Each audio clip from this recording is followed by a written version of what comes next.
JDU के कार्यकारी अध्यक्ष और राज्यसभा सांसद संजय झा जी हमारे साथ हैं। जोरदार तालियों के साथ स्वागत कीजिए। गठबंधन की केमिस्ट्री, चुनावी संदेश और जेडीयू के मिशन का ब्लूप्रिंट, और उनसे खास बातचीत करेंगे हमारे सहयोगी अमीश देवगन। प्लीज सर आए, चर्चा को आगे लेकर जाएं। जोरदार तालियां।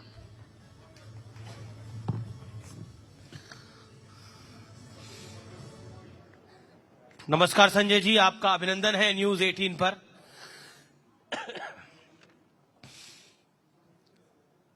देर लगी लेकिन दोनों तरफ सीटों का बंटवारा हो गया।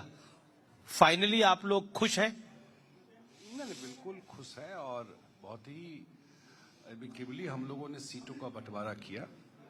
और आप देख रहे होंगे कि हम लोग का सीटों का बंटवारा कौन कहां पे क्या लड़ेगा और कैंपेन सब एक साथ हम लोगों ने प्लान किया और अब हम लोग फील्ड में काम कर रहे हैं, तो वो कोई इशू नहीं जी। लेकिन विपक्ष का दावा है कि एनडीए जीता तो नीतीश कुमार को बीजेपी सीएम नहीं बनाएगी। और हालांकि देश के गृह मंत्री अमित शाह ने अभी कुछ देर पहले बिल्कुल स्पष्ट किया है कि अमित शाह ही बनेंगे, लेकिन विपक्ष को ये क्वेश्चन मार्क क्यों आ रहा है उनके दिमाग में? कारण क्या है? मुझे लगता है कि वो दीवाल की लिखावट पढ़ रहे हैं। उनको पता है कि रिजल्ट क्या होने वाला है जी, और रिजल्ट ही नहीं होने वाला है। मैं देख रहा हूं कि उनको ज्यादा चिंता एनडीए को लेकर के है, तो इसलिए वो इस सब नैरेटिव को क्रिएट करने की कोशिश करते हैं। कोई और नैरेटिव उनके पास बचा नहीं है। जेडीयू में क्या हो रहा है, एनडीए में कौन लीडरशिप होगा, इसी इशू पर हमेशा वो कुछ न कुछ आता रहता है। डे वन से हम लोग कह रहे हैं। लेकिन शक इसलिए हुआ क्योंकि महाराष्ट्र में एकनाथ शिंदे जी सीएम थे, फिर वो सीएम नहीं बने, इसलिए विपक्ष ज्यादा शक कर रहा है। नहीं, शंका है उनके दिमाग में। विपक्ष को क्यों चिंता है हम लोगों की? शक को करने की चिंता या हम लोगों के अलायंस की चिंता? उनके अलायंस में क्या है? ब्लैकमेल करके लीडरशिप डिक्लेयर होता है। चुनाव अभी शुरू नहीं हुआ, पोर्टफोलियो बंटना शुरू हो गया। कौन बनेगा डिप्टी सीएम, कौन बनेगा? इसको कोई होगा ना, ओवर कॉन्फिडेंस भी तो हो सकता है कि हम ही जीत रहे हैं, हम ही आ रहे हैं, इसलिए मुकेश सहनी डिप्टी सीएम। वो तो हम लोग 20 साल से देख रहे हैं कि क्या जीत रहे हैं, और लोकसभा भी देखे, उसके बाद बाय इलेक्शन भी देखे। तो आपको लगता है तेजस्वी यादव को सीएम डिक्लेयर करने के बाद महागठबंधन को लगता है कि उनकी सरकार आ जाएगी? भाई, दिल्ली हाई कोर्ट ने रेलवे घोटाला में प्राइमा फेसी माना है कि भ्रष्टाचार हुआ। उनको जा करके जवाब देना है। पहले पेपर दिया, उन्होंने कहा कि प्राइमा फेसी गड़बड़ हुआ है। उनको तो दिल्ली जाकर के अपीयर होना है। वो क्या मुख्यमंत्री बनेंगे यहां पर? लोग नहीं देख रहा है सब चीज क्या? लोग देख रहा है, एक लीडर है नीतीश कुमार, 20 साल से बिहार के मुख्यमंत्री, बिहार के सबसे लंबे काल के मुख्यमंत्री, और आज तक उनके ऊपर एक छींटा नहीं। आप उनके ऊपर प्रश्न नहीं ले सकते। लेकिन सवाल यह भी खड़ा होता है कि इस बार जेडीयू 101 सीटों पर लड़ रहा है, कम सीटों पर लड़ रहा है, क्यों? 2015 में हमारा 118 सिटिंग सीट था और 101 पे लड़े थे। लोकसभा में कितना लड़े, अभी हाउस का स्ट्रेंथ क्या है, सारा चीज। हम लोग तो, बीजेपी तो 2 सीट जीतती थी, अब 300 सीट जीत जाती है। तो हर एक चुनाव का, हर एक समय का अपना डायनेमिक्स होता है, और इसलिए हर एक पार्टी चाहता है ज्यादा सीट लड़े। लेकिन हाँ बताइए। लेकिन देखिए, मैं फिर ऑपोजिशन की बात करूंगा। ऑपोजिशन कह रही है, देखिए बीजेपी धीरे धीरे बड़े भाई की भूमिका से जेडीयू को बराबर की भूमिका में ले आई। नहीं, ये कोई बड़ा छोटा, बड़े भाई छोटे भाई की बात ही नहीं है। जब हम लोग ज्यादा सीट भी लड़ते थे तो कोई बड़े भाई छोटे भाई की बात नहीं थी। आज भी इस पूरे अलायंस को कौन लीड कर रहा है बिहार में? आज भी इस पूरे अलायंस को लीड कर रहे हैं नीतीश कुमार। वही सेंट्रल पिलर है पूरे इस अलायंस के, वही एनडीए के फेस है, और वो लीडर सिर्फ जेडीयू के नहीं है, वो पूरे एनडीए के लीडर है। तो बस हो गया सेटल बात इसमें। अब तो इस बार तो चिराग भी साथ में आ गए हैं, तो आपको लगता है कि इस बार खेल बिगड़ेगा नहीं? हाँ, नहीं, बिल्कुल नहीं बिगड़ेगा। और एक रिफ्लेक्शन आपने लोकसभा में भी देखा, हम लोग साथ लड़े थे, चिराग पासवान जी भी साथ थे उसमें, और निश्चित रूप से इस विधानसभा चुनाव में बड़े मार्जिन से हम लोग जीतेंगे। अच्छा, ये जो नई नवेली पार्टी आई है, जन स्वराज पार्टी, इसको आप कैसे देखते हैं? क्या आपको लगता है ये आपको तकलीफ दे सकती है या राजद के खेमे को तकलीफ दे सकती है?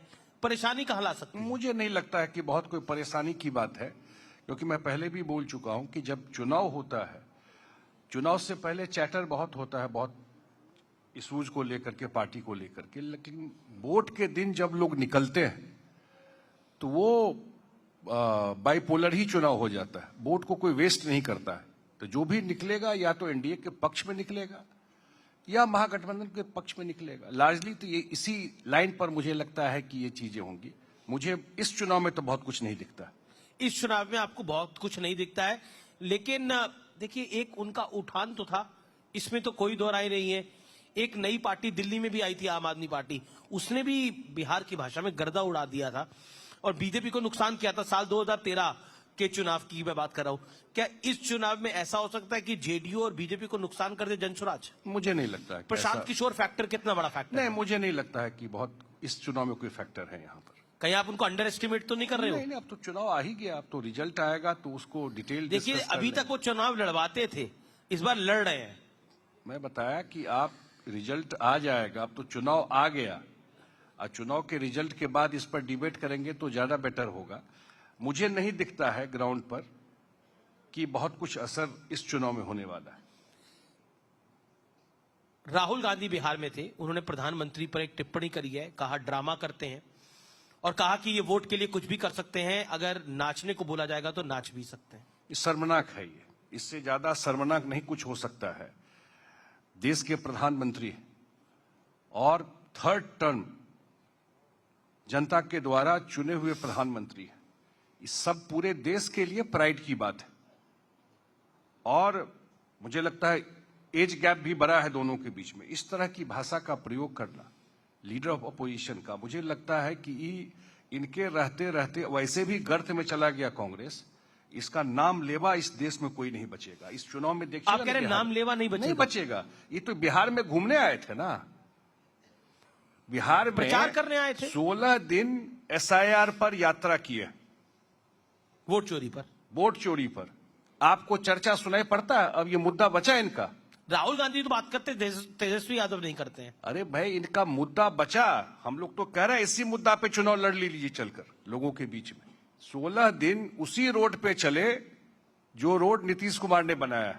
अपने समय के रोड पे चलते तो 2 दिन में दिल्ली भाग जाते। वो रोड बना हुआ था नीतीश कुमार का, तो इसलिए ये पर्यटन कर रहे थे उस पर।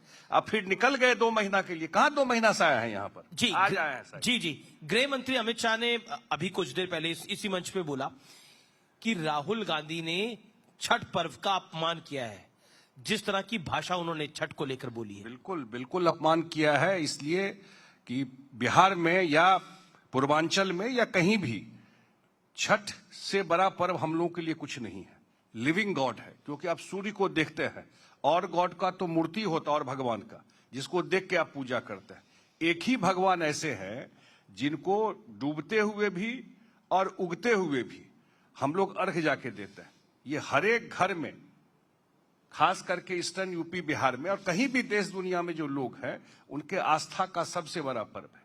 और उस पर्व के बारे में इस तरह की बात करना, आपको लगता है ये चुनावी लगता है कि बिल्कुल डिस्कनेक्टेड है। न देश को समझते हैं, न यहाँ के कल्चर को समझते हैं, लोगों की भावना को समझते हैं। इनका कोई रूट से कोई मतलब नहीं है। इस देश के रूट से मैं कभी, मेरा पर्सनल ऑब्जर्वेशन है, मैं देखता हूं कोई कमेंट, कोई बात, वो बिल्कुल डिस्कनेक्टेड दिखता है। लेकिन जो आपको हिट एंड रन जो होता है ना, कुछ बोले और भाग गए। नहीं, आप अपनी बात रखने के लिए स्वतंत्र है, लेकिन आप जिसको डिस्कनेक्ट करते हैं, कांग्रेस कहती है वही कनेक्ट है राहुल गांधी का। राहुल गांधी युवाओं का चेहरा है, लेकिन टी शर्ट पहन के घूमते हैं। उनका टी शर्ट पहन के घूमते हैं। अब ये ऐसा तो इतने जाड़े के मौसम में भी हर एक जिम में मिल जाएगा, उससे क्या करना है हम। लेकिन पर्पस है कि आइडिया क्या है देश के लिए, देश के लिए आइडिया क्या है। ये युवा हुआ तो हम लोग 15 साल से सुन रहे हैं उनका कि हर एक बार लॉन्च होते हैं और फुस होकर गिर जाते हैं। ये तो बहुत दिन से देख रहे हैं। अच्छा, इस बार राजद ने और कांग्रेस ने, महागठबंधन ने एक स्ट्रैटेजी अपनाई है। उन्होंने तेजस्वी यादव को सीएम फेस बनाया है, मल्ला को डिप्टी सीएम बनाया है और कह दिया कि मुसलमान को डिप्टी सीएम देंगे। तो ये क्या आपको लगता है कि एक रणनीति आपको चिंता में डाल सकती है? कोई चिंता में नहीं देखिए, बैकवर्ड का तो वोट है, मुसलमान का भी वोट है, यादव का वोट मिलता ही है उनको, तो खेल तो नहीं बिगड़ जाएगा आपका? ये सारा कैलकुलेशन बैठ के कर ले। बिहार की जनता इनको कभी ट्रस्ट नहीं करेगी। ये तो एक दूसरे को ब्लैकमेल करके ये पोस्ट सब जो देख रहे हैं ना आप, जी जी, ये सब उसी का नतीजा है। तो इसलिए बिहार की जनता, देखिए पॉलिटिक्स में भी और बिहार में खास करके मैं देखता हूं कि नेता कौन है, उसकी क्रेडिबिलिटी क्या है। अगर वो गंगा में भी खड़े होकर कुछ बोलेंगे ना, जिनका नाम ले रहे हैं, जो मुख्यमंत्री का घोषणा हो गया, तो बिहार की जनता नहीं विश्वास करेगी। पर वीआईपी के नेता मुकेश सहनी जी को डिप्टी सीएम घोषित करना, देखिए 14% यादव, तेजस्वी यादव, 8% मछुआरा मल्ला, तो आपको लगता नहीं है? और उसके साथ अगर मुसलमान डिप्टी सीएम देते हैं, परसेंटेज बड़ा बनता है। ये ऐसा है कि बिहार को जो लोग जानते हैं जी, इसी मल्लाह कम्युनिटी की बात कर रहे हैं। जब आरजेडी थी जी, तो ये लोग पंचायत में भी रिजर्वेशन नहीं था। ये नीतीश कुमार आए जब ईबीसी को रिजर्वेशन दिया। 15 साल सरकार थी जिसको सोशल जस्टिस की सरकार कहते थे। नीतीश कुमार जी ने पहली बार रिजर्वेशन दिया और कितना मल्लाह का बेटा मुखिया, प्रमुख, जिला परिषद बन करके निकला पिछले 4 चुनाव में, या उनके लिए अन्य व्यवस्थाएं की। तो इसलिए जो भी कम्युनिटी का नाम ले रहे हैं, वो सब लोग जानते हैं कि उनके लिए कौन काम किया या कौन काम करेगा। इसलिए मुझे नहीं लगता है कि कहीं आप किसी के साथ अलायंस कर लेते हैं या कोई और बात कर लेते हैं, लेकिन मेन ट्रेड्स जो आपका है उसके बारे में बिहार की जनता जानती है। आपके पार्टी का, आपके जो विचार है, आपका जो कंडक्ट रहा है जी, आपका जो अतीत रहा है, ये सब बिहार की जनता जानती है। हम बिहार के मुद्दों की बात कर रहे हैं, तो एक मुद्दा जो कि ऑपोजिशन इसको अपने तरीके से उठा रहा है, तेजस्वी यादव नीतीश कुमार जी की स्वास्थ्य को लेकर, हेल्थ को लेकर बड़े सारे बयान देते हैं। उस विषय पर आप क्या कहना चाहते हैं? क्या आपको लगता है वो चुनावी विषय अब बन गया है? आज मैं गया था मुख्यमंत्री के साथ, सुबह से मैं नालंदा। हाँ, नालंदा 9 बजे सुबह हम लोग, मैं इसलिए चर्चा कर देता हूं, 9 बजे सुबह हम लोग निकले हैं और एक जगह ड्रॉप हुए और वहां से बाय रोड ही हम लोगों ने कार्यक्रम किया। आज उनकी 7 पब्लिक मीटिंग थी। कितनी? 7 पब्लिक मीटिंग थी। और मुझे लगता है कि कम से कम 200 किलोमीटर, क्योंकि बाय रोड ही सब पूरे उस जिला में ट्रेवल किया है। 7 विधानसभा है, 7 मीटिंग करके हम लोग 7 साढ़े 7 बजे लौट के आए हैं। मैं इसलिए दे रहा हूं कि पिछले 6 महीने में जितना मूवमेंट, या इस चुनाव में मुझे लगता है जब से ये कैंपेन शुरू हुआ है, शायद सबसे ज्यादा मीटिंग और एक्टिविटी उन्हीं का रहा है। अक्रॉस पार्टी लाइन सबसे ज्यादा एक्टिव पूरे बिहार में मूवमेंट उनका रहा है। तब तो कोई कुछ बचा नहीं है। और मैंने बताया ना पहले भी आपको, उनके काडर को भी मालूम है, उनके समर्थक को भी मालूम है कि रिजल्ट क्या होने वाला है। अच्छा, ओवैसी की पार्टी का महागठबंधन के साथ अलायंस नहीं हुआ। आरोप ये लगता है कि वो एनडीए की ही बी टीम है और नुकसान राजद और कांग्रेस को करेगी। इस आरोप को आप कैसे देखते हैं? उनका अपना तरीका है पॉलिटिक्स करने का। सीमांचल में जाके चुनाव लड़ते हैं, अपनी बात करते हैं, सीट भी निकाल के ले आते हैं। अगर बी टीम या सी टीम कोई होता, वही मैं सोच रहा हूँ। पर इस बार आपको लगता है कुछ सीट निकलेंगी उनकी? मुझे नहीं आइडिया इस चीज का। पिछली बार भी 3-4 सीट आ गया था उनका, 4-5 सीट आ हाँ, गया था। 5 सीट आ गया था, पर वो सब विधायक चले गए थे दूसरी पार्टी। हाँ, वो ठीक है, लेकिन चुनाव जीते थे उनका पार्टी सीमांचल में 5 सीट जीत गया था पिछली बार। अच्छा, एक और सवाल, क्योंकि बिहार में है, संतोष कुशवाहा, गोपाल मंडल जैसे पुराने नेता कुछ नाराज हैं। नहीं, देखिए, हर एक चुनाव में कुछ लोग जाते हैं, कुछ लोग आते हैं, और सबको आप संतुष्ट नहीं कर सकते हैं, सबको आप टिकट नहीं दे सकते हैं। हर एक चुनाव में पार्टी अपने हिसाब से एसेस करती है चीजों को, तो वही तना ही है। पर मतलब पुराने नेता है, इसलिए मैंने सवाल पूछा। हाँ, नहीं, ठीक बात है जी, लेकिन मैंने कहा ना कि हर एक चुनाव में कुछ लोग आते भी हैं, कुछ लोग चले भी। एक मैनिफेस्टो आया है महागठबंधन का, और उन्होंने हर घर नौकरी का वादा किया है, और भी बड़ी बड़ी लोक लुभावनी बातें हैं, लेकिन ये जो सबसे बड़ा फैक्टर है, उनको लगता है ये गेम चेंजर है। हर घर को अगर नौकरी देंगे तो गेम बन जाएगा। How do you take it? मुझे एक बात बताइए, इस सब इकोनॉमिस्ट दुनिया का फेल कर जाएगा इस थ्योरी को सुन करके।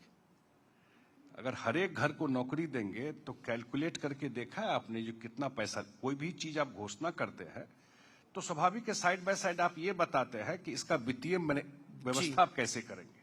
ऐसे ही आप जाकर के बोल देंगे तो मैंने कहा ना, क्रेडिबिलिटी ही नहीं बची है इनकी। लोग हंस रहा है, पत्रकार पूछते हैं कि कहां से पैसा लाएंगे तो दाएं बाएं करने लगता है। आप पूछिए ना जाकर के कि भाई इतने लोगों को आप जॉब देंगे। नहीं, बिहार के बजट से तो ये 3 गुना हो जाएगा। 9 लाख करोड़ अभी कुछ देर पहले देश के गृह मंत्री अमित शाह ने भी ये बात को बोला, लेकिन मैं फिर भी ये पूछ रहा हूं, लेकिन कुछ फैक्टर्स क्लिक करते हैं। आप याद करिए, लोकसभा चुनाव था, कहा कि संविधान बदल देगी, भारतीय जनता पार्टी एनडीए सरकार में आएगी, तो क्लिक करा, महाराष्ट्र में क्लिक करा, यूपी में क्लिक करा। तो अगर ये फैक्टर क्लिक करता है, देखिए घोषणाएं तो आप लोग भी करते हैं, कितनी पूरी करते हैं वो तो बात की बात होती है, लेकिन अगर क्लिक कर गया तो क्या करेंगे? इसकी काट क्या है? लीडरशिप की क्रेडिबिलिटी होती है। फिर रिपीट कर रहा हूं, वो गंगा में खड़े होकर के भी कुछ बोलेंगे, बिहार की जनता नहीं विश्वास करेगी। एक और इस तरह की बात जब वो करते हैं तो आप 10 पब्लिक से पूछ लीजिए कैसे हंसता है उन पर। लोग जानता है ना किस केस में बुलाया गया है। जमीन, नौकरी के बदले जमीन लिखाने के लिए यही केस है, यही ट्रैक रिकॉर्ड है उनके पार्टी, उनके इन लोगों का। इसलिए कोई ऐसा आप चीज जाकर के बोलेंगे। नीतीश कुमार बोल रहे हैं कि अगले 5 साल में मैं 1 करोड़ लोगों को नौकरी और रोजगार दूंगा, तो लोग समझ रहे हैं कि नीतीश जी बोल रहे हैं तो ये डिलीवर करके दे। अब वो जीविका दीदी को आप लोग 10,000 रुपए देते हैं, वो कहते हैं मैं 30,000 दूंगा। अब मैंने कहा ना कि घोषणा पत्र में आपको भी मैं बोल रहा हूं, इस सारा डिस्परेशन का साइन है। वो पहले ही हथियार डाल चुके हैं। ये सब जो भाषा शुरू करता है कोई, तो यही समझिए पर ये जीतने की डेस्परेशन भी तो हो सकती है। अगर डेस्परेशन ही है, नहीं, तो जीतने की डेस्परेशन भी हो सकती है। डेस्परेशन में आप ऐसा बात बोलेंगे, ऐसा कमिटमेंट करेंगे जो जिसका कोई सिर पैर नहीं है। जी जी जी, ढकोसलेबाजी करेंगे बैठ करके आप। तो आप बिहार के जनता को इतना क्या समझते हैं? क्या समझ रहे हैं जनता को? नहीं, बिहार की जनता समझदार जनता है। न्यूज 18 देखती है, 80% हमारा मार्केट शेयर है। न्यूज 18 इंडिया सबसे ज्यादा बिहार में देखा जाता है। बिहार की जनता समझदार है, उसे पता समझदार चैनल कौन सा है, ये तो हम कह सकते हैं। लेकिन मैं फिर भी पॉइंट पर आता हूं। देखिए, 2 चीजें महत्वपूर्ण होती हैं, वो होती है परसेप्शन। तेजस्वी यादव और राहुल गांधी की परसेप्शन बनाने की कोशिश है, ये जननायक है। कांग्रेस भी बोल रही है और पोस्टर भी लगाए जा रहे हैं, और राजद भी पोस्टर लगा रहा है। तो इन दोनों में जननायक आपको कौन दिखाई देता है, राहुल जी या तेजस्वी जी? जननायक बिहार में एक ही हुए, उनका नाम था कर्पूरी ठाकुर। पूरा बिहार जानता है। अगर अब वो कर्पूरी ठाकुर का टाइटल भी चोरी करने में लग गए हैं तो मैं नहीं जानता हूं। जननायक किसी को बिहार में पूछिएगा तो आदरणीय कर्पूरी ठाकुर जी के नाम से ही जाना जाता है। अभी कहाँ के जननायक है, कब जननायक बन गए, क्या काम किए? अभी तो बताया कि कोर्ट बुलाया है आकर के कि डेली आकर के बताइए कि ये जो रेलवे में घोटाला हुआ कैसे हुआ। ऐसे ही जननायक है, जिन पोस्टर लगाने से अगर जननायक बन जाए और सोशल मीडिया में ट्वीट करने से जननायक बन जाए। अच्छा, एक सवाल बिल्कुल चलते चलते, अगर नतीजे इधर उधर थोड़े आते हैं, देखो चुनावों में पता नहीं होता क्या होता है, तो जेडीयू के एनडीए के साथ ही रहेगी, ये बड़ा सवाल है। देखिए, टाइम एंड अगेन हमारे मुख्यमंत्री ने, मुझे लगता है कितनी बार उन्होंने इस बात को स्पष्ट कर दिया है। पर साइड्स भी बहुत बारी बदली है, तो ट्रस्ट फैक्टर उसके बाद आप ही की बात सही बोल रहे हैं। उसके बाद ही उन्होंने कहा कि गलती हुई 1-2 बार, और इसमें कहीं कोई एम्बिग्विटी नहीं है। मैं इस रिकॉर्ड को स्ट्रेट कर देता हूं। उन्होंने साफ साफ कहा है कि हम लोगों का लंबा एसोसिएशन रहा है, और एक साथ हम लोग लोकसभा का चुनाव अभी लड़े, और सरकार में दिल्ली में भी है और बिहार में भी सरकार नहीं बनने का तो प्रश्न नहीं उठता है। लेकिन बिल्कुल हम लोग एक साथ हैं किसी भी परिस्थिति में। और ये जो क्रिटिक्स कहते हैं कि अब जेडीयू बीजेपी की एक्सटेंडेड पार्टी हो गई है, उस पर आप कुछ कहना चाहते हैं? Last word? नहीं, मैं यही कहूंगा कि अब बाय क्रिटिक्स नहीं, मैं देखता हूं कि ये वही लोग विपक्ष में, मैंने कहा ना, उनको अब कुछ मिला नहीं है, तो उनको ज्यादा इंटरेस्ट जेडीयू में क्या हो रहा है, जेडीयू का नेक्स्ट जनरेशन लीडरशिप क्या होगा, जेडीयू एक्सटेंडेड वो पार्टी हो गई, तो इसी में ज्यादा भाई जेडीयू की चिंता करने की जरूरत नहीं है। जेडीयू को लीड कर रहे हैं आदरणीय नीतीश कुमार जी, और वो सक्षम है अपने पार्टी को चलाने के लिए, बिहार को चलाने के लिए, और बिल्कुल पार्टी दुरुस्त तरीके से चल रही है। एक अलायंस पार्टनर के नाते जो संबंध होता है, अगर बिहार में 2 बजट आपने देखा, 2024 और 2025 का बजट, जी सर, यही कांग्रेस वाले बोल रहे थे कि ये बिहार का बजट है, देश का बजट नहीं है। ट्वीट कर रहे थे, माने बिहार को मजाक बना रहे थे, तो ऑब्वियसली हम लोग सरकार में जाकर के बात नहीं करेंगे, दिल्ली में जाकर के बात नहीं करेंगे कि बिहार की क्या जरूरत है। तो ठीक है, एक साथ काम कर रहे हैं। चलिए, अब रैपिड फायर राउंड है, एक ही चूज करना है। सिंगल लार्जेस्ट पार्टी बिहार में कौन बनेगी, बीजेपी या जेडीयू? नहीं, NDA landslide. Single largest party पूछा मैंने। वो मैं नहीं जानता हूँ। हाँ, लेकिन लैंडस्लाइड है, ये इतना याद रखिएगा। लैंडस्लाइड है, ये तूफान एक आपको- चूज करना है, जेडीयू या बीजेपी, सिंगल लार्जेस्ट पार्टी। मैं देखिए, हम लोग साथ साथ लड़ रहे हैं, हौसला बराबर ही जीत जाए। ठीक है। अच्छा, बिहार में चेहरा किसका बड़ा, नरेंद्र मोदी का या नीतीश कुमार का? नहीं, देखिए, देश में नरेंद्र मोदी जी का बड़ा है, लेकिन नरेंद्र मोदी जी का बिहार में बहुत बड़ा चेहरा है, क्योंकि देश में बड़ा चेहरा है। लेकिन जब बिहार की राजनीति की बात होगी जी, तो स्वाभाविक है नीतीश कुमार जी का चेहरा बहुत बड़ा है। अच्छा, तेजस्वी यादव या राहुल गांधी, जननायक के गुण किसमें नजर आते हैं, दोनों में से एक में? दोनों फेल्ड है भाई, देखते ही रहे। दोनों फेल है। इतनी बार लॉन्च हुए हैं, और कहां से ये टर्म उनके साथ जोड़ रहे हैं आप? इस टर्म का भी अपमान होगा। मैंने कहा ना कि जननायक जुड़ा हुआ है अन्य लोगों से, उनको प्रूफ करना था लोगों के बीच में जाकर के, जो आज तक जिस तरह की भाषा, जिस तरह का एरोगेंस लोगों में है, उसमें कहां इनके साथ जेल करता है ये सब वर्ड। बहुत बहुत शुक्रिया संजय झा जी, आप हमारे मंच पर आए, न्यूज 18 के तमाम सवालों का जवाब आपने दिया, आपका बहुत बहुत धन्यवाद। जोरदार तालियों से अभिनंदन करिए, धन्यवाद करिए संजय झा का, कार्यकारी अध्यक्ष जनता दल यूनाइटेड के। बहुत बहुत धन्यवाद और बहुत बहुत शुभकामनाएं आपको चुनाव के लिए। Thank you so much. Thank you, Amit ji. Thank you.